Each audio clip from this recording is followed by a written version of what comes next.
would like to begin by acknowledging the traditional custodians of the land on which I live and work, the Gundungurra land and people.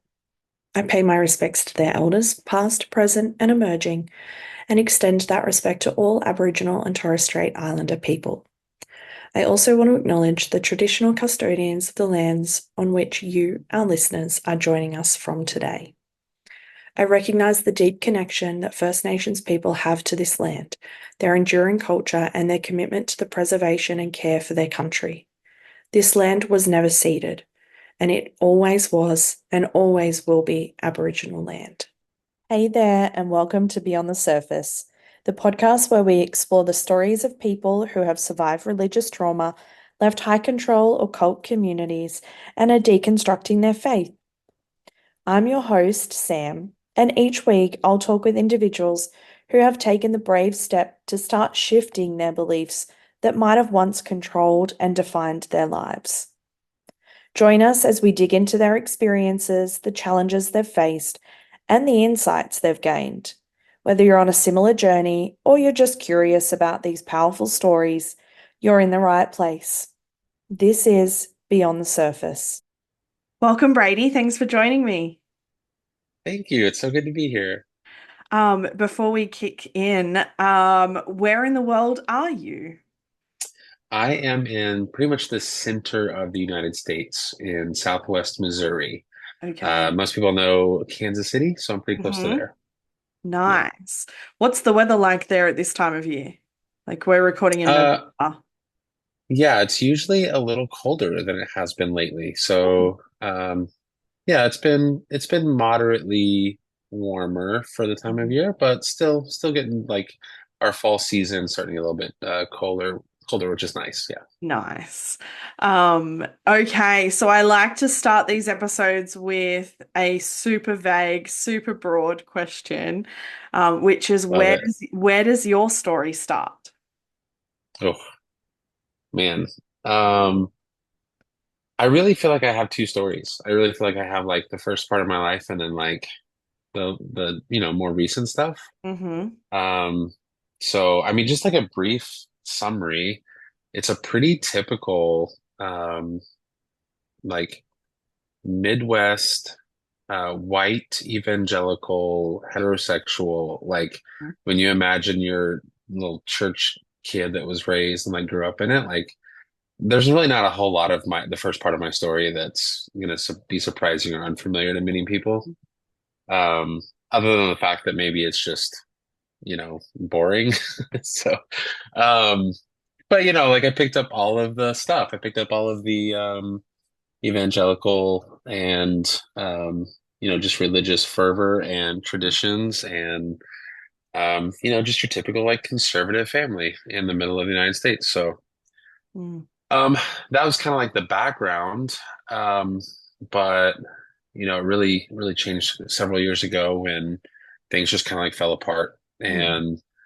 And the falling apart was absolutely insane, but so beautiful and like has really has really inspired me to like, I don't know, just it has been a pretty much a 180. Like everything has been completely different. Spent years challenging everything that I've ever thought and finding out what I still think is worth believing in and what I don't. So, It's quite the process, hey? yes, very much so. If we sort of go back to the family that you were raised in and that sort of very conservative evangelical life, was this the beliefs of your family or did it become the beliefs of yourself? Or like, because often being raised in the family doesn't necessarily mean that it becomes personal for us. Yeah. So I've actually talked about this a little bit and I've articulated or formulated my opinion on this pretty extensively. And that is that as a child, there was no doubt in my mind that any deviation from the accepted belief system in my family would have Mm, resulted in a risk to the attachment that I had with my parents. yeah. And so I can definitely say it was my family's beliefs, but it became mine because I didn't think there was actually another choice. Mm, or that the other choice would have cost me relationship with my parents. And as a kid, like you have to have your like you need your parents. Yeah. So like what choice is that actually? Yeah. Yeah, I have a gripe with people who say that their children, when they're like 7 or 8 or even like 10 and 11, are like accepting Jesus, because I'm kind of like, well, no, they're just accepting they're accepting a one solution thing. There's not Yeah. the cognitive or the brain development at that age to be able to think anything else other than just staying safe with the primary attachment figures that are in your world. So Yeah. um, it's a personal little gripe that I have in that space. How did that shift and change as you got older, though? Yeah, so I think I definitely did transition into a period where even though it didn't feel like I necessarily had empowered consent to partake in this particular set of beliefs, I do feel like eventually it did translate into wanting to be genuine, wanting to be authentic in my pursuit of this, this God that I was hearing about. And maybe the motivations were still acceptance from friends and family, but at the end of the day, I do know that my heart was genuine in seeking a relationship with this God that everyone had talked about and had made life all about. And so I think throughout like my teenage years, um, it was a lot of um, kind of chasing what was popular. Mm, So like, some of the things like Acquire the Fire, that was a really big one. I did YWAM, which was mm, the, Youth with a Mission. Um, I did, I was even involved a little bit with IHOP KC, which is like mhm. crazy right now. And Yeah. so it really was kind of like where's the place that you go so that you can have the ultimate experience in the Mm, Christian faith as you know it. yeah. And so, yeah, I mean, again, like I knew my heart was genuine, but it was still chasing a lot of things that people put in front of you. Mm. What was the God that you were presented with, and how did you relate to them? Um, yeah, I mean, it's a very, I mean, it's the biblical evangelical version of this deity that, um,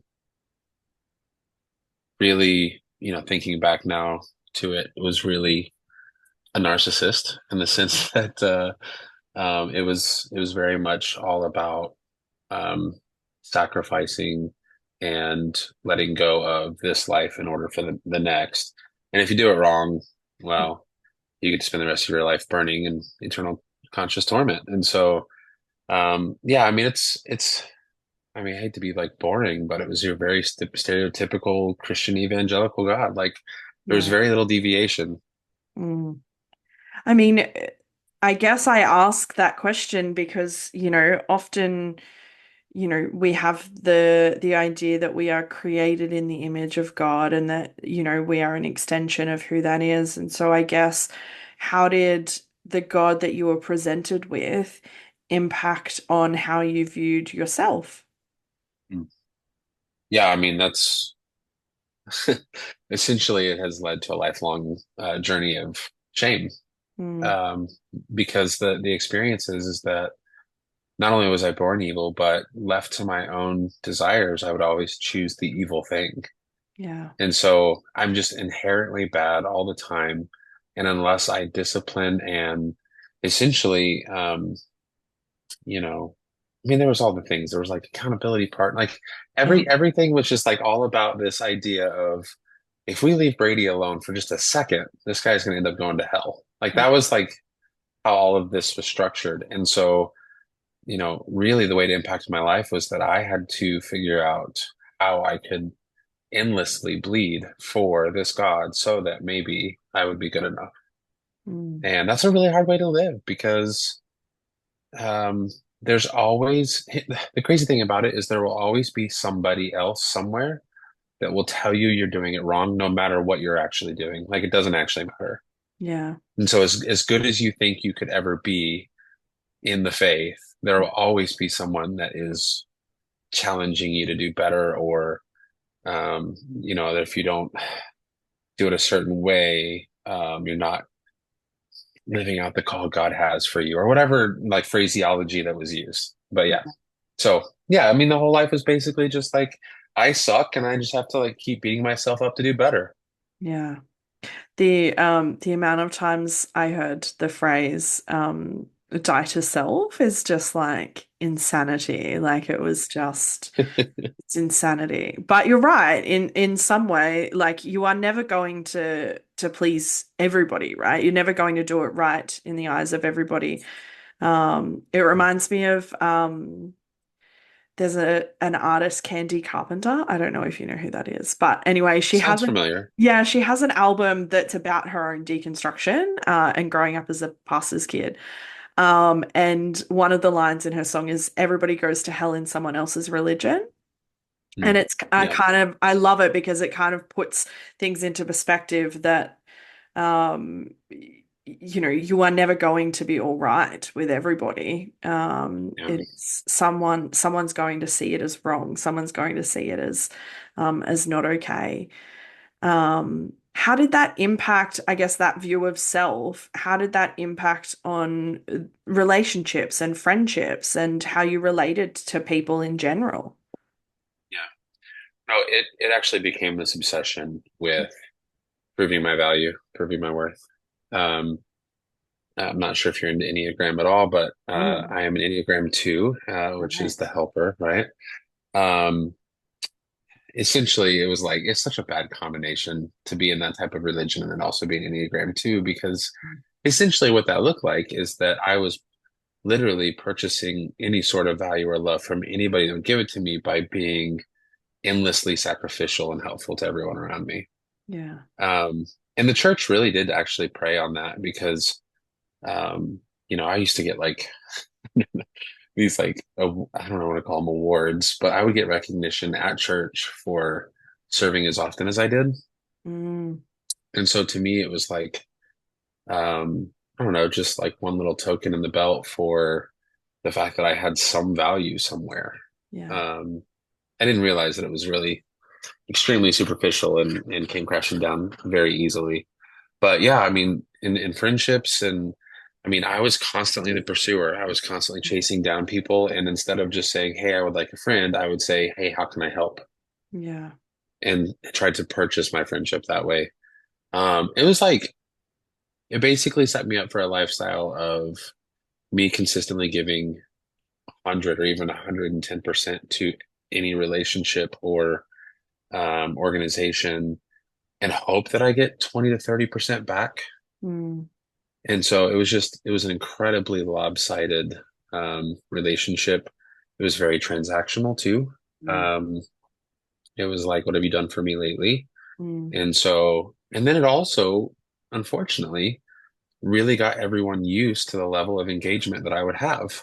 mm. And so it was extremely hard to come back down from that, because the second that I actually tried to do less, everyone's like, "What's wrong? Why are you upset?" Or you know what I mean? So it just felt like a really big trap. It felt like prison for sure.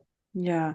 It's like it's almost like a you set this unrealistic standard based on, that tr the notion of transactional belonging, I think is just, something that comes out of, post-church people or Yeah, those who are deconstructing because it is about your usefulness as opposed to you. And it's a really I mean, it's a really fucked up notion that like it's not about who you are, it's about what you can give to us, what you do for us, how useful are you for us.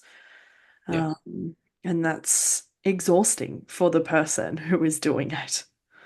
sure. Yeah. Yeah, and I think what makes it worse too is that it was always, I mean, I guess it was a form of gaslighting, but it was never for the organization or for the person. It was always for the kingdom, Yeah. or, for like, so it was constant, it was a life of reframe is really Mm, what it was. yeah. And so, the church could need help doing this, but the communication would be, um, hey, have you thought about more ways that you can serve the church? Because that's what, so it's just, yeah, toxic as fuck. I don't know how else to Yeah. say it. Yeah, I mean, and I think, from hearing from everybody that I've ever spoken to around this topic, often when it's framed as, advancing the kingdom or you're doing it for the glory of God and all of this sort of language, it leaves you no room for movement because you're supposed to be grateful for this level of exhaustion because it's what you've been called to do. And so Yeah, it's like this really awful cycle of I can't feel guilty about not wanting to do the thing. yeah, yeah, that's very true. Yeah, I think the worst part too is then you end up watching other people around you do it as well. Yeah. And so then it just feels like it's more abnormal not to do it Mm. than it is to do it. So yeah, it's definitely that part of my life, that part of the journey and the season of just endless sacrifice. It was, I guess I just didn't realize until several years later just how Mm. incredibly harmful and how empty and spent I was all the time. Yeah. What impact, I mean, I'm sort of thinking, being a therapist, I'm automatically going to what sort of impact did that have on you? Because, like, spiritual burnout is real for people in church environments and in religious environments. And Yeah. the impact I would imagine that that level of exhaustion is going to have on you mentally and physically. What was that like for you to sort of like be coming out of that? Well, a little bit of because there's a little bit of a season like before I exited Mm, that I've thought about a lot and looking back into just what that experience was like. And I think it's always, I mean, retrospect is always so much easier, right? But just looking at that season, I cannot believe just how out of control and miserable I actually felt. yeah. Um, just because it was like um I don't know, there were definitely moments where I felt so desperate Mm, and just so like, will anybody see this? Like, is mm, anybody going to notice the fact that I am literally suffering? mm, And I was a pretty prominent figure in a pretty large church, and so it was like yeah, I had that like idea that if anyone was going to be noticed in their suffering, I thought I had a pretty good chance of it. yeah. But because of the fact that there's all this reframe that's going on, there's all this like, well, and then of course the church, the response to stuff like this is, hey, we need to get this as quiet and as hidden as possible because we can't let anybody else know that this can happen. Mm, And so then it was like the church was actively trying to suppress my own suffering, mm, um, which was even more harmful. So, yeah, before the exit, I would just say the impact was just like desolation. It yeah. was like mental and emotional desolation. Mm, Um, I don't think I'd ever felt more alone.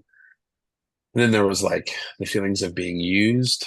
yeah. Um, and yeah, I mean, I was just so surprised. I think I can't ever get over the fact that I was like, man, I just spent years giving in excess, giving in an entirely out of proportionate amount. And if there was ever a moment where I really just needed help or like needed Mm, um, empathy or needed some level of compassion, it almost felt like it was like, well, I earned it. Like I earned it, right? Like it's not too much to ask for, right? But then like there was nothing. yeah. And so yeah, that was the season right before exiting was definitely the more significant and the hard part. I mean, Mm, it was all difficult. Exiting was like I think I had already accepted the abandonment, the loneliness, the despair. Like I had already accepted it before I ever left. So leaving was just kind of like a whatever, like I'm done. Like I'd already gotten there mentally and emotionally. So, mm, but yeah, it was pretty it was pretty tragic. yeah. I mean, even the like as you were talking, I'm even thinking even like the notion that you need to earn compassion from people is just like hmm awful. Outside of the fact that like you are in a space that is supposed to bleed compassion for people, right? Like that's what it's supposed to look like. Um, but it doesn't. And I mean, what impact did the lack of support, the lack of compassion that you got from the leaders and the people around you, what impact did that have on how you related to God during that time? Yeah, that's a great question. I think I just shut it all off, to be honest. Mm, And not to bunny trail too much here, but it was already a season of incredible change. mm, Um, I'd also left my marriage at the same time. okay. I'd also gotten a new job. A lot of So, change in one hit. um, yeah, it was like if you can think of all of the like qualifying life events, I just did them all in like 2 months. Mm, And so when I left, I pretty much just left everything. Like I left I mean, I'm in a small Midwestern town. I shouldn't say small. It's smaller. And so everyone goes to mm, one of like two or three churches. And so, and the community was just like built to encourage cross church um, communication. And anyway, so when I left, it was like I left every friendship. I left my marriage. I left my job. I left any sense of real purpose in spirituality. Um, I mean, it was like everything was just gone overnight. yeah. And so when it came to relationship with God in that moment, I just threw him into the bunch. I was like, listen, you may or may not be who I thought you were, but that doesn't really matter right now. Like if I'm gonna take this thing all the way down to the foundation, if I'm gonna like wipe it all clean, like you're going to. Yeah. And so it was probably, I don't know, probably 6 months before I even contemplated what I thought my spirituality was or my religion beliefs system should like turn into. Like Mm, I literally I didn't wrestle. I like literally just gave up and threw it all away. mm. I mean, it sounds like you didn't have any energy to do anything else. Yeah. Well, yeah, and that was the other thing too, is like I kind of just I was like reclaiming bits and pieces that I didn't think I was allowed to have during the season prior. And one of those things was I just wanted to actually suffer. Like I actually just wanted to go through it. Yeah. And so I think there was parts of it where I had heard about this God being compassionate and that he cared and loved me. And I was like, I actually don't even want that right now. Like right now, I actually just want to suffer. I want to be as alone and as miserable as I can be Mm, because I have spent, months and months and months pretending that I wasn't. yeah. I think people sometimes don't necessarily realize the spiritual bypassing that happens in churches where Mhm. you are actually like not allowed to feel what is happening in your internal landscape because unless it serves the purpose of the church, it doesn't serve a purpose, right? Right. Yeah. Well, yeah. I mean, we've talked about this on my own podcast as well, and it's a systematic separation Mm, from everything that makes you you. And yeah. they do that by saying things like, well, your heart is deceitful above all else. We all know that one. Yeah. Your body is not your own. It's a temple or it belongs to your spouse, whichever way you want to, whichever verse you want to use. Hmm. Um, his thoughts are higher than yours, so you can't even trust what you're thinking about things. And so Hmm. there's just the systematic separation of anything that makes me me. And so like what do I have left? If Yeah. I'm divorced from all of those things, what do I have? Mm. What was that? You sort of said that there was around 6 months before you even started to contemplate anything around spirituality. What was that 6 months like for you? Um, it was rough. Mm, Uh, it was it was just this like constant waking up and feeling like, is this actually my reality? yeah. And so there was just a lot of bewilderment at Mm, the fact that I was even in this place and that I had had this experience. Um, of course, there was a few like hey brother, can we go get coffee this week? Like there were a few of those, and I didn't know any better, so I went to a few of them, and then I would like get home from coffee and I'd be like, I'm like sitting here trying to figure out if they're just choosing to not understand or if they're willfully ignorant, or like it was so hard to figure out Mm, why no one was noticing what was happening.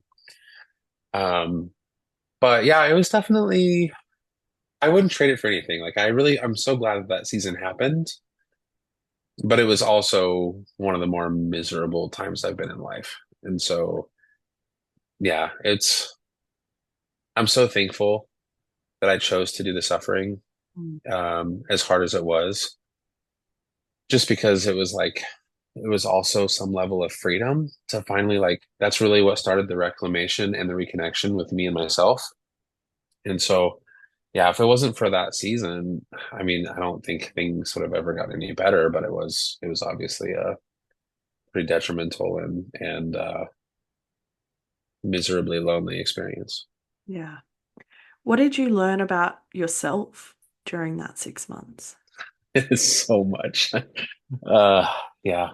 Um, yeah, there was a lot. Actually, the really beautiful part about this, and it's really kind of like why I do the work that I do with Love Like a Heretic, and um, it's really been probably one of the most formative parts of my journey, is that there were I wouldn't say quite a few, there were a few significant people that showed up in that season Mm, that were outside of the church already. Um, some had either already completed their own version of deconstruction, some never grew up in the church.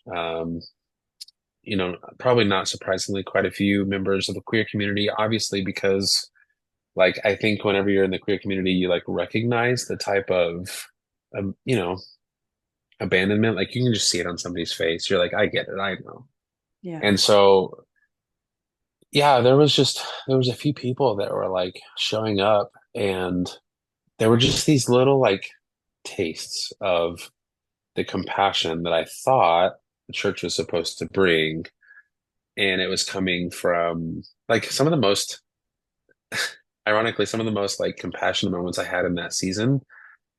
I started playing music again, and so I went and played with a friend at a Pride festival. Mm, First time I'd ever been to a Pride festival, and there was just this level of acceptance and compassion there, even being a straight person, that I did not expect. I had no um, foresight that anywhere on the horizon that there would be this level of love and compassion and acceptance. mm, If anything, I felt like I was going from a place that didn't want me to a place that didn't need me. And mm, so I was like, you know, um, yeah. and so yeah, I encountered these like moments of compassion from people, and I was like, oh, hold on, like there's actually parts of this that don't feel in conflict with Jesus, the Mm, one that I grew up with. It just feels conflictual with the church. mm, And so then that sent me into this whole tailspin of like, how can people be loving me like Jesus did, but not have any church affiliation or religious belief? yeah. And so, that obviously started this whole like, oh my God, maybe the Bible doesn't own moral authority. Like, so yeah, it was Yeah. wild. It was a lot of fun. Yeah. I mean, like, what was it like for you to start unraveling, I guess, the the actual spiritual biblical component of deconstruction of like, oh shit, maybe like the Bible is not the inerrant word of God. Like maybe sin is a whole load of horseshit and maybe hell doesn't exist and like all of Mhm. those huge existential questions that conjure an emotive reaction in us because we've been taught one way about Yeah. them. What was it like for you to start pulling on that thread? Yeah. I will say the very first thing, um, like what I would say after a couple of months, I felt like the whole thing just needed to be thrown out the window. Like I didn't want any of it. I had zero tolerance for anything that I had learned. I was done. Mm, But the first thing to go was, I heard. don't remember who it was at this point, but someone was talking about the idea that hell doesn't exist. Mm, And I was like, and I started thinking about it. I was like, I would have so much less of a problem with Christianity if hell didn't exist. Because that's really like, that was really the hard part for me, especially as a father. mm, Because I had this moment where I was like, someone was talking to me about this, and I was like, okay, if one of my kids, I got a 12-year-old, she's amazing, so smart, so brilliant, um, just very strong-willed. I love her to death. But I was like, okay, if she murdered somebody like mm, tomorrow, um, how would I show up as a father? Like, what would be my response to her murdering someone? mm. Um, Obviously, there would be tremendous heartbreak Yeah. and tremendous grief. And um, I would definitely be incredibly concerned with who she is as a person. Mm, But as a father, my reaction is like, does she deserve punishment? Yeah. mm, Like I don't have a problem with her like doing some time in prison. Like you probably should do that when you kill somebody. Like now, will I be there every opportunity that I can visit? Yeah. Like I'm still gonna want to like I want to have her in my life. I still want to like know how she's doing and I still care about her and love her. But yeah, I get that like, hey, there's consequences, and if you murder somebody, you might have to go spend the rest of your life in jail. mm, And so, but for me to be able to sit there and think, and one of the worst things I think you could do on this planet mm, leaves me still wanting connection, mm. leaves me still wanting to know you. Yeah. And so to then try to translate into if I'm a half decent father and God is supposed to be the best father, Mm, there is no space for me to ever believe that no matter what I do on earth, that he would ever want to actually strictly enforce eternal conscious torment yeah. forever. Mm, Like it just like I would want my kid to have the consequence and pay the price, but not for eternity. mhm. And Yeah. so that was kind of like the big thing. The second that I was like, man, Christianity is actually somewhat tolerable if hell doesn't exist. But Mm, then like if you can get past that, and the first thing I did was I started like, I did all this Googling and like looking up like, and I, to my surprise, I was like, oh my God, there's actually quite a few theologians that are very popular household names. If you've ever gone to Bible school or anything, and like these people didn't believe in hell. And I'm like, wait, what? So like this is actually not a new belief. Like we didn't just like get to 20, I don't know, 2010 and be like, hey, maybe hell doesn't exist. No, it's actually been something that we've debated and argued about for 2000 years. yeah. And some might even say it wasn't even really that prevalent until eighth or ninth century. So like it's kind of essentially a new construct. And so once I Mm, got past that and realized I wasn't alone in thinking that maybe it doesn't exist, um, that just kind of opened up a whole new world of things. Because then I mm, was like, okay, well, if hell doesn't exist, then it all of a sudden takes everything that I thought was a sin and completely like mm, it removed my desire to like want separation from whatever that was. mm. And so like, then it just became an issue of morality. Like, do I agree that that's a good decision or not? Instead of, hey, if you do this, you're gonna go to hell. Like, so like the weight of things was obviously had changed quite a bit. And so yeah, I just took that. That was the first card in the house of cards. And once that came apart, it kind of gave me the freedom to like try to explore the rest of Christianity and figure out if there were things that I could glean from it that I really liked, or if there was still a lot of issues that I had with some things. And, probably to no surprise, there were still many things I had an issue with afterwards. Yeah. Um, and to be clear, I don't know that I would probably, well, that's not true. I do know. I would probably not consider myself a Christian at this point. Mm, Um, I do feel like that there's probably some parts of Christianity that I mean, I still love the person of Jesus. I still think that the way he lived his life on earth was remarkable.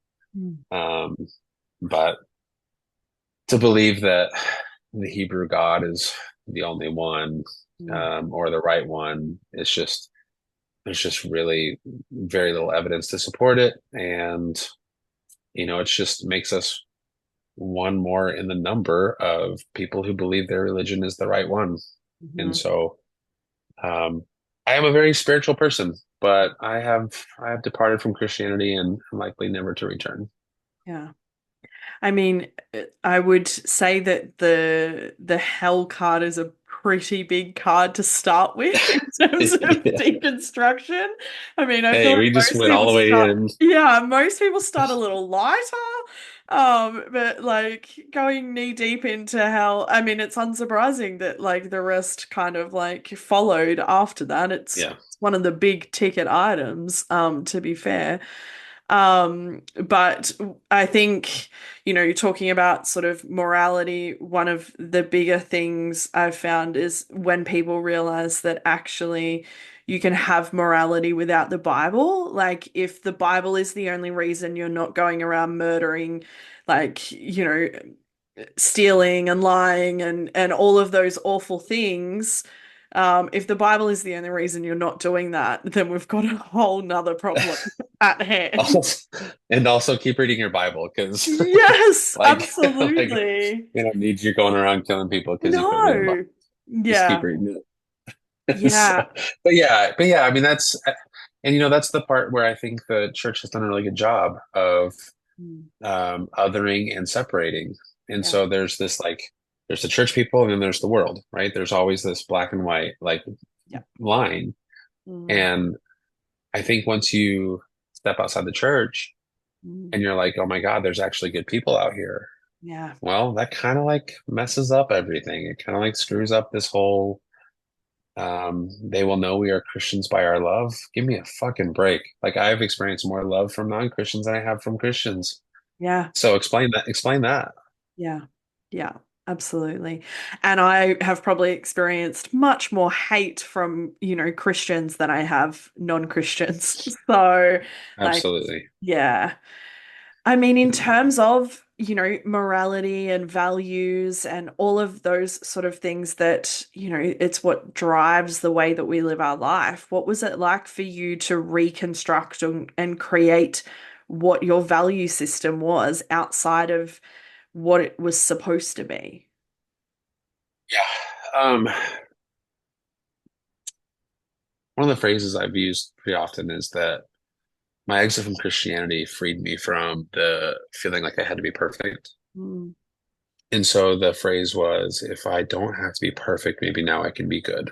mm, And the reality is that um, as I was kind of contemplating like what's important to me, um, it really kind of came from my experiences with people who are modeling and displaying similar things. So like and the truth is that obviously we've talked about the Bible not being the sole owner of moral goodness or what is called moral goodness.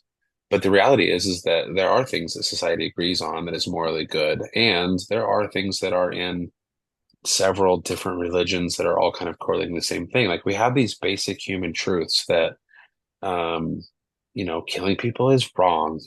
Like there's just obviously there's some really big ones, but then like the fine-tuned ones are um have you ever experienced compassion from somebody and how did that make you feel? yeah. And so if you experience that and or even like deep empathy, Mm, the people that would come and like sit in the mud with me, mm, um, that was like, okay, well, do I have to say that like you have to do that with people in order to be considered a good person? I don't know, but I know that's how I want to show up in the world. mm, And so there might be aspects of my lifestyle now that people would say would make me a good Christian. mm, The difference is that I'm just not doing it in order to earn my way into heaven. mhm, I do those things because I really truly believe in um I mean I don't want to say I'm Buddhist, but I feel like there's so much from Buddhism that I've really just really loved. And mm, part of that just comes with this idea of reducing or eliminating suffering in humanity because I think it's something that we all definitely experience, we all go through, and we all have wildly different outcomes from our own suffering. mm, But I do know that deep levels of compassion and empathy, care and love are things that I haven't met many humans that would reject those things if they were offered them genuinely or authentically. Yeah. And so, I'm so blessed and thankful that when I went through my season, there were like two people that like showed up in my life and they just did it. Like they did the work. They did the work of sitting with me. And ironically, they weren't my therapist. I wasn't paying them. I did pay a therapist and he did a really great job with that as well. Yay, Um, good. We love good therapists. I was yes. like, oh, please don't say they're a shit therapist. No, no, not at all. Like I will tell you this. I really do in all of this, I will say that if you have incredible, incredible friends, maybe the necessity for a therapist is a little bit less. Probably not, but maybe. But at the very least, we do live in a world where if you don't have the friends that can sit with you and walk through things and point out to the dark spaces and be comfortable in your mess, you can pay somebody to do that. Mm-hmm. And you should, Yeah. because the reality is that if you're left alone in your own mess, you Mm. will likely succumb to it. Yeah.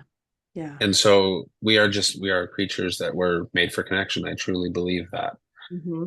And so really the work now has been like um those two people were so incredibly impactful to my life.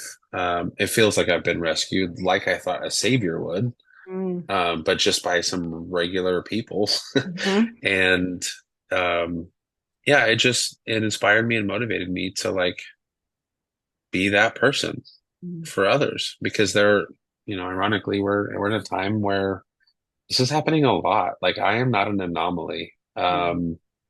My experience of the church and religion is not one of hundreds or even one of thousands. Mm. It's one of hundreds of thousands. Yeah. And so there are people that are experiencing the loneliness and the abandonment and the suffering. Mm. And not everybody has somebody that will come and sit in the mud with them. Yeah. And so that's really how my process has progressed. And there are some spiritual elements to it. Like I do believe in quite a few different spiritual reasons to be that person for somebody. But the reality is that this just seems like what humanity is about for me, Mm. is the ability to care, love, connect, empathize, and be compassionate and kind to the people that are around me. Yeah.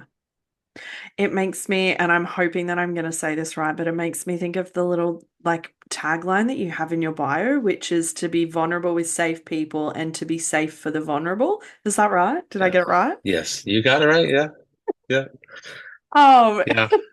I mean, what impact has that had for you to be able to be that person for other people?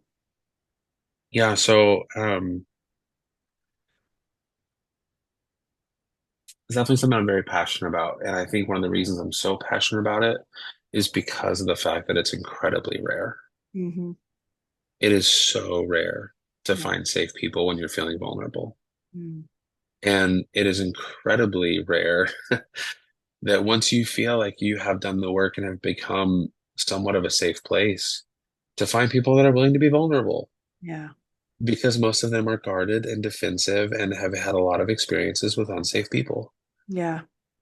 And so, um, this really started when I started doing my podcast, and um, essentially, there's a lot of deconstruction podcasts, so many great ones, and everyone has kind of like their own flavor, etc. And there was parts of me that's like, I knew there was a few things I wanted to stay away from, and there's no, I'm not dogging on anybody that has different flavors to their podcast, but I knew I didn't want anything political. Yeah. To me, it's just not something that's important to me. I mean, I do care about it, but just not in that particular space. There were also a lot of people that were having podcasts that were just shitting on the church the whole time, and like that's all it was. I'm like, okay, well, like, cool, like maybe that helps some. Mm. And so I'm like trying to navigate like what I wanted to do. And it just kind of occurred to me that I was like, there are so few podcasts in the deconstruction space that are just simply the therapy work of holding space for someone's experience. Yeah. And so that was like primarily what I wanted to model in these podcasts because and I'm speaking of, I'm not a therapist either. So like I'm not trying to do therapists' work. Yeah. But what I do want to show is that even as friends and as fellow human beings, we do all have this ability to be able to sit and hold space for someone's experience Mm. in a way that has nothing to do with whether you agree with what they believe or Yeah. not. I have had people on the podcast that are very, very much Christian. I've Mm. had atheists on the podcast.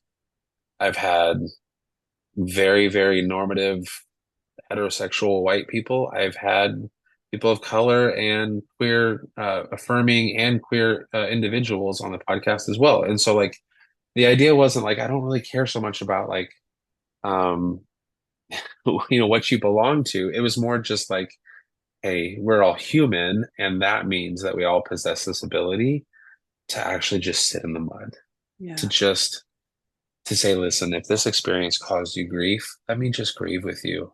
Mm. And it's not because I want you to go to heaven. It's just because I had witnessed that myself. Mm. And I witnessed the experience of feeling safe and felt and heard and seen and loved.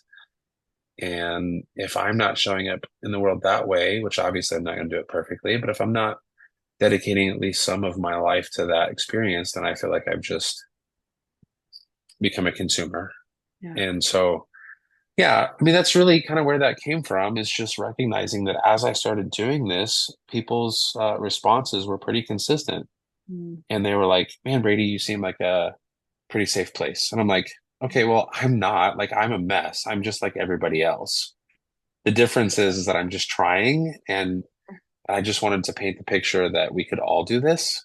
Mm-hmm. Still go see your therapist, but like, the more people we have in this world that are able to contain and be a container for the emotions and experiences that people go through, because the reality is that if you are human, that does also mean that you get a life of constant pain, constant work, Mm. and a constant sense of uncertainty. And so those three things alone will send you into this like, hey, maybe I shouldn't do this by myself. Yeah. Yeah. And I mean, I think, I mean, it's one of the things that I say even to my clients, which is like, I'm just as human as they are, even though I'm sitting in the therapist position in that setting. But I think one of the things that, like, as you're talking about holding that space um, and there being, a multitude of different podcasts and all of that sort of thing, is that there is also an element of the space that you're creating that is like smashing a stereotype as well, which is the fact that you are a straight, white, cisgender male who is being the person holding that space, who we expect to not be holding that space as well. Like there is an element of that as well. We often equate the person holding space and being a container and being a safe person for someone as being a woman. Like that's, I mean, it's the stereotype that churches push as well, is that the woman is the nurturer, right? And so there is an Mm. element, I think, that as, the opposite of that, that is kind of breaking that barrier of gender stereotypes and gender norms as well. Yeah, I appreciate that. I do think that it is one of the things that we might have the most broken in our society is Yeah. men, in just in the general sense, men's emotional awareness and sense of emotional maturity and their ability to um I mean, like, it's I don't know, it is outrageous, honestly, the way that men have, just in general, obviously, there's always exceptions, but just in general have responded to emotion by suppressing and repressing. Mm. And, I think we're getting better. I mean, I don't know. I think compared to 50 years ago, I think we're doing a lot better. Yeah. Um, but at the end of the day, the reality is that, gosh, men suck. And I say that as a man. And I don't want it to be that way, but I Yeah. do recognize that. I mean, you've heard this, the man or the Well, the bear. I man mean, or the like, bear. Yeah. And have Yeah. you heard this, the men fight back with the woman or the tree? Have you heard about that one? No. Yeah, it's so outrageous actually. Um, but there's one that's like woman or a tree, at least the tree would hear everything that I had to say or something like that. Oh. And so I'm like, the fact that we're like actually developing this language where it's actually very, very easy to see that in our society and in this culture, we are so terrible as men at cultivating and tending to the parts that are us, Yeah. the emotional part of things, the connectedness to our bodies, Mm. like that's actually really crazy. Like men and the connection to their bodies is like non-existent. Mm. It is purely like gratification on every level. It's Yeah. like you're hungry, you eat a huge meal. Mm-hmm. You start to feel those emotions that you don't want to feel, have a few beers. Like Mm-hmm. everything is set up in order to make a man more comfortable. Yeah. And the reality is that all that does is lead you into a lifetime of disconnection. Yeah. And so if you don't have disconnection with yourself, how in the world could you possibly have disconnection with others? Mm. And if you don't have disconnection with others, then like what is life? Yeah. Um, and so yeah, I don't mean to shit on men, but I am definitely very upset and like concerned with the Mm. general sense and lack of emotional maturity in men today. And I think the worst part about it is I think it's actually worse in the church than it is outside of it. Mm-hmm. Yeah, absolutely. Do you feel like, whilst you've sort of been deconstructing religion, do you feel like you've also been simultaneously deconstructing masculinity and Oh, yeah. patriarchy? Yeah. Oh, absolutely. Yeah, I'll tell you one of the main reasons for it. It was actually really weird, but it was also like, here's the cool thing. I told you that like I left everything all at once. Mm-hmm. The cool thing about leaving everything all at once is like, who the fuck cares? Like, there's no one left to judge. And so Yeah. like you can literally like you can actually step into real authenticity because like who cares? Mm. I don't have a church elder telling me I'm doing the wrong thing. I don't have a spouse telling me I'm doing the wrong thing. I don't have friends telling me I'm doing the wrong thing. I can literally just figure it out for myself. Yeah. Now, I made some poor decisions, so I didn't do it perfectly, but I learned. Mm-hmm.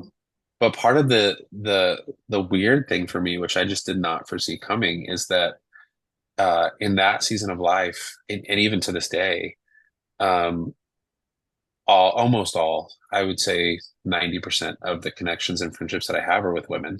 Mm. And I'm like, well, that's weird, right? Like that's like growing up the way that I did. I'm like, the only reason you would be a friend with a woman is if you wanted to marry her, what Mm-hmm. stuff like that, like awful. But then I was like sitting here thinking like, but wait, this is where the healing has happened in my life.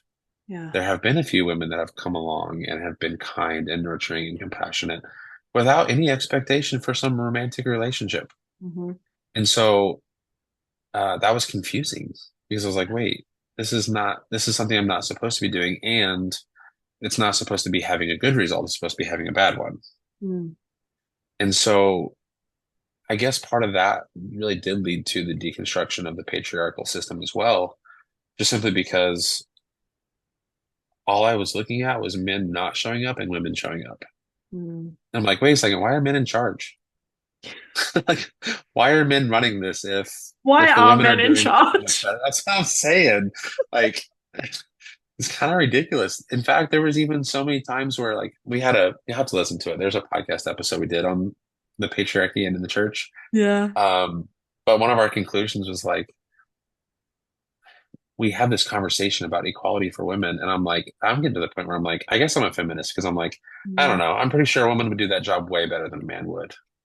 Yeah. Like, I mean, it's just, I really do think it comes from this willingness Mm. to actually feel. Yeah. And unless you feel, you can't heal. And so you're just walking around with a lot of men that are purposefully and intentionally, maybe subconsciously, choosing not to feel. Mm. And so when I started to kind of like see this unfold and like recognize the friendships and connections that I had that were primarily female, um, it just made it really easy to like gonna be like, man, I don't know why men think that men are so great at this point. Like I'm not really like I used to think that because I was one of them and I was like trained to think that way. But now I'm Yeah. just like, I don't really see what we see in ourselves, to be honest. Mm. Yeah. And again, not to shit on men, I just think that men have a long ways to go in accepting responsibility for their behavior, for their lack of willingness to navigate emotional difficulty. Um, Go to fucking therapy. Like Hmm. the way that men will resist that is absolutely absurd. Yeah. Yeah, they really do. Like it's I wish I could disagree with you. But I can't because like even as a relationship therapist, even getting men through the door for relationship therapy is difficult, and also it's only ever because, the wife is making me come, like, right? So it's Yeah. always yes. To summarize Well, that, and men go to therapy. it's true. Well, and here's the cool thing too. Like, I think some of the fears that men have are just inaccurate, and that happens sometimes. We have fears over things that we just don't know anything about, and so it's the fear of uncertainty, really. But I think what I found too is that one particular friend in that season, I would confide pretty heavily sometimes, and I would just be like, "Man, I feel so out of place Mm, because of the way that I'm just like going through and like labeling and describing these emotions that I'm feeling. And I'm just like vomiting all of these feelings onto her. And at the end of the time, the conversation when we would like kind of get through them, I would just be like, "Ugh, I'm so sorry. yeah. I I immediately felt like too much. I felt like a mess. Mm, And she had such the kindness to just be like, Brady, this is okay.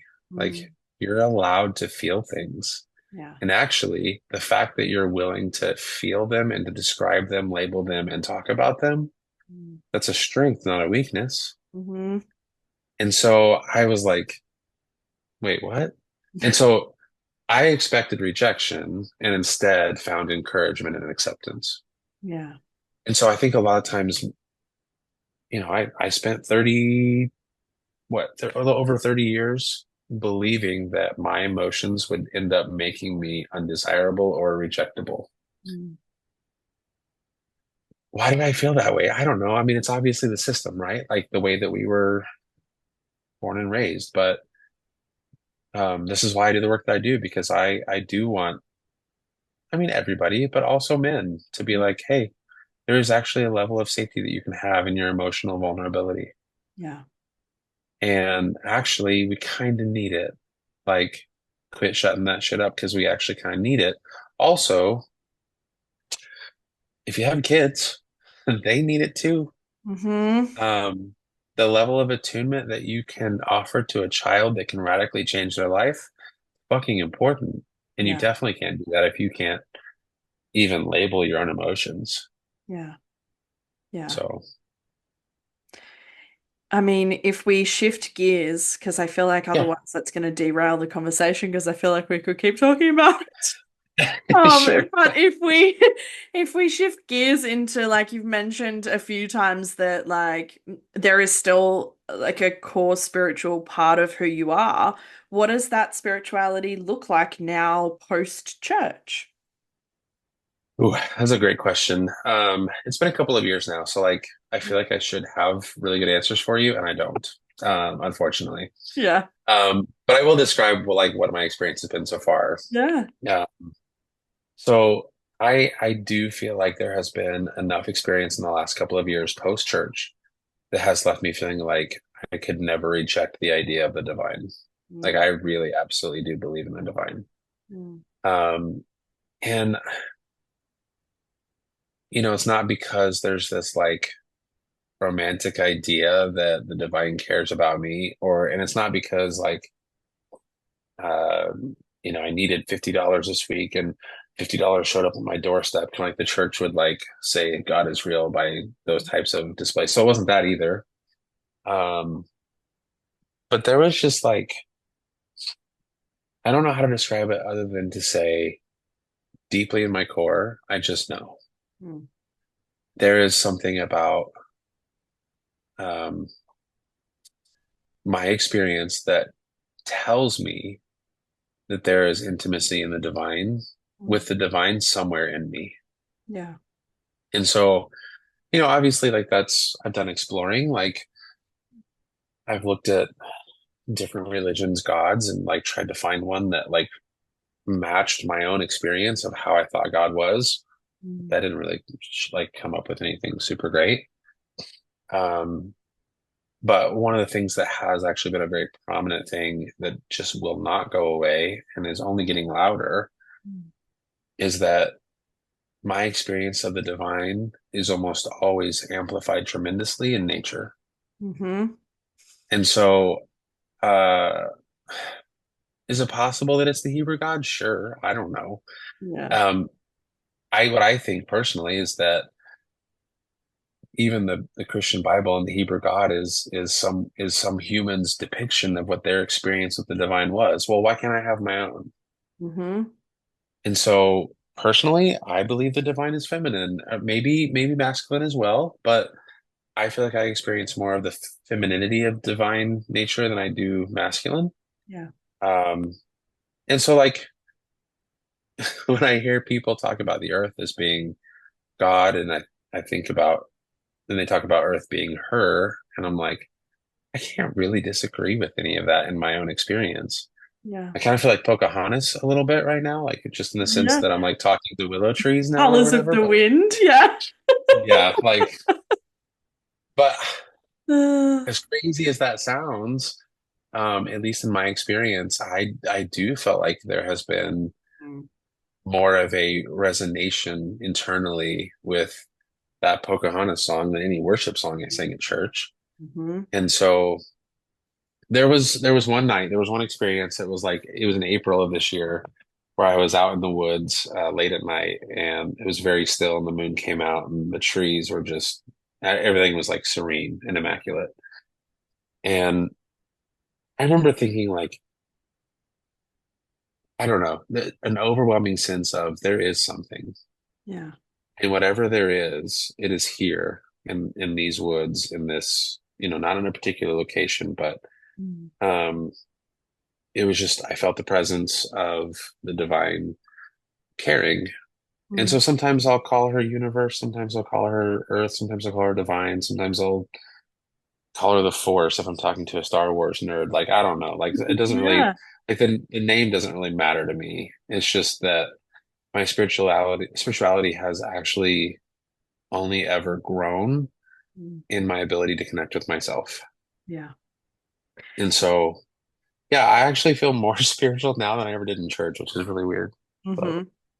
I mean, I think I always think it's funny because I always preempt that people, when I ask this question, people are going to bring up nature. Um, it just is, what happens. And I just think it's so funny that churches still think that the slippery slope towards leaving church is like sex, drugs, and, rock and roll or queerness. But actually, it's nature. Nature is the slippery slope out of church because a lot of the time you do feel much more connected to yourself and to the world around you. And I mean, and that's kind of, when people ask me, how do you define spirituality? It's connection inward and outward, whatever that yeah, looks like. Um, but it makes me think of the Maggie, who is the host of the Hello Deconstructionist podcast, yeah, and she says that for her it was God is a woman and that woman is me, and I love that because it's kind of coming back to that you can often connect outward when you connect inward. Um, yeah. yeah. Well, and I also believe in the symbiotic nature of everything. Like it is actually ironic and insane the fact that whatever we are, Mm, we're dependent. yeah. Like at the end of the day, I can't live life without the oxygen that comes from trees. Mm-hmm. Um, I can't live life without water that comes from streams and rivers. Like the reality is that it is actually a very symbiotic relationship because also I have the ability to wreak havoc on earth. And Yeah. so, in order for me to understand that and not say that it's spiritually significant, just seems wrong to me. Mm, yeah.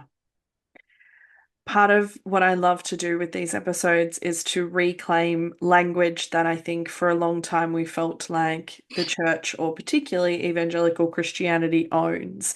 And spoiler, they don't. Um, but what brings you, present day, November 2024, what brings you joy and peace? Mm. Uh, the list is endless, which I love. But I would, if I had to summarize, um, it really is connection. Yeah. The more that I connect with myself, the more peace I feel. The overflow of that being connecting with others is what really where the joy comes from. Mm-hmm. Um, and to think that we're doing that connection, we're creating that connection with Earth. It's a very co-creative experience. Yeah. And so as far as like, reclaiming language, if there's like one part of Christianity that like I really do want to reclaim and use in a way that I'm passionate about, it's intimacy. Mm, Intimacy is one of those things where like, which by the way is not sex, right? Like maybe a part of it, but like the actual general sense of intimacy is this closeness of yeah. this I see you, you see me.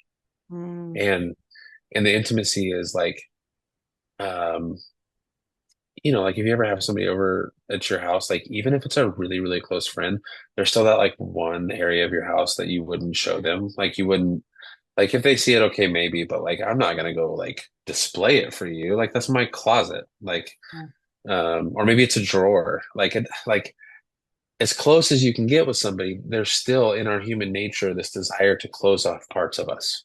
Mm, And for whatever reason, like yeah. obviously I'm not going to go like take a stranger into my bedroom and show them my underwear drawer. Like I'm not trying to do that. But what I'm saying is that we have this idea that if I'm at least 70% vulnerable, it's enough. Mm, But like intimacy is when it's like I can be comfortable and sit with all of you, yeah. and you can be comfortable and sit with all of me. And Mm, so like part of my experience that brings me so much joy and peace is that there has just been a couple of people that I have either accidentally or purposefully shown them the darkest parts of me. mm, And they didn't go running. yeah. Like they didn't just like give up. And so um to me that feels like intimacy where you can say, I see you, you see me, we connect, we're holding space, we're viewing each other, we're present, we're intentionally present in the present, Mm, and that is enough. And it just feels sacred to me. And so it's kind of like the experience that I always wanted with the Christian God, but never got. yeah. And there are, I've even told, like I told my parents the other day, I was like, I hope there's like one or two friends that I was talking about. And with one of them, I said, I really hope Jesus loves me like she does. Mm, And when I made that statement, it just hit me because I was like, oh, part of the desires in my heart is that I wanted everything that I was taught growing up to be true. yeah. I wanted it to be true. Mm-hmm. And the freedom and the joy and the peace have come from the fact that it is true, Mm, just not from a deity. It's been in human connection. yeah. And so if I were to say, if I had to really truly define my version of the divine, it's actually just in sacred human connection. Mm. I think I'm coming up to about 12 months of recording for this podcast. And I think that that is the best answer anybody's given me to that question. Thank you. Oh man. Uh, And I think it's just I mean it's like real and it's beautiful and I think that yeah, I don't know. I don't want to say any other words to that. Um, um, You're so kind. okay. Well, I love finishing these episodes with some encouragement for listeners. And so, what would you say to someone who is, they're in that 6 month window where you were talking about sitting in that suffering, they're fresh in their deconstruction, they've just pulled on that thread, and things are crumbling for them? Yeah. Um, don't make the mistake of not going all the way. Mm, Like if you're already in this place where you are tearing things apart, don't leave stones unturned. Like don't make the mistake of doing it half-heartedly or going because see that's the hard part about suffering is if you're going to experience it but not in its totality, you're just saving some for later. yeah, And so I'm not telling you that like you have to deconstruct all of Christianity all at once. It's obviously not what I'm saying. yeah, Um, but if you're actually granted the gift of being able to deconstruct anything, yeah. use it. Like have that moment where you can start to navigate and establish and reconnect with your intuition, with your heart. Because if you can do that, that's a slippery slope. Like it will just continue and you'll keep doing that. But I think the worst thing you could do is to go through that experience and to endure the suffering, but then to leave it incomplete. Mm, Because I've seen that happen a few times where people will exit the church, they'll deconstruct a little bit, they will freak out, and for a good reason, and they yeah. will go running back to the church. Hmm. And again, I don't have a problem with the church, but I care very much so about the fact that there's a reason you left in the first place, and that's because something in your true nature was screaming at you that it didn't feel okay. Yeah. And so, yeah, just in whatever that way, whatever that looks like to you, and whatever that way is, do it fully, like do it all the way. Yeah. And I think if you do, the cool thing is that once you tear it all down, like you can build it back up. Mm, You can say, hey, you know what? I don't believe that Jesus is divine. You can say that, mm-hmm. which is a scary thing to say because you're like, oh, that's like instant hell, right? Like, Yeah. oh my God, like that's blasphemy. I'm for sure never getting forgiven now. Yeah. But who's to say that if you are willing to allow yourself to believe that for a moment, Mm, that you can't just go back and say, you know what? Actually, I was wrong. I do actually believe Jesus is divine. mm, So you get what I'm saying? Like you always have this ability to reconstruct things you've torn down. The problem is going to be is whenever you tear down this building 80% and you leave some really shit bricks at the bottom and then you start building on top of it, it's all going to fall down again. yeah. And you will chase another religion or you'll chase another form of acceptance or you'll chase another adrenaline rush. Like it'll always be something. So yeah, that would be my biggest piece of advice is just like if you're going to do it at all, just do it. Like do it all the way. Mm, yeah. I love that.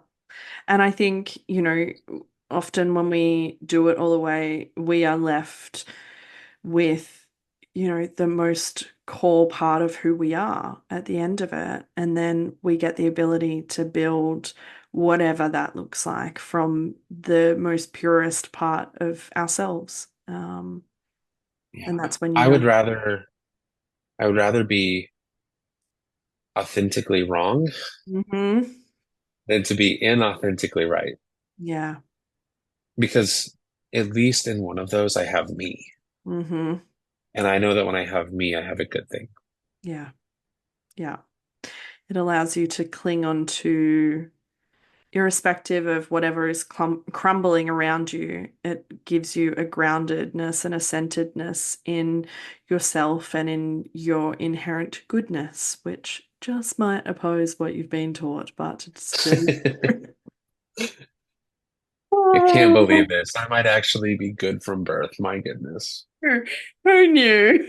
Uh, Well, I mean, on that note, thank you so much for joining me. I've loved this conversation. Truly a pleasure. Thank you so much for having me.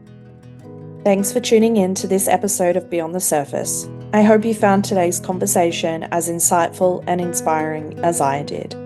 If you enjoyed the episode, be sure to subscribe, leave a review, and share it with others who might benefit from these stories. Stay connected with us on social media for updates and more content. I love connecting with all of you. Remember, no matter where you are in your journey, you're not alone. Until next time, keep exploring, keep questioning, and keep moving forward. Take care.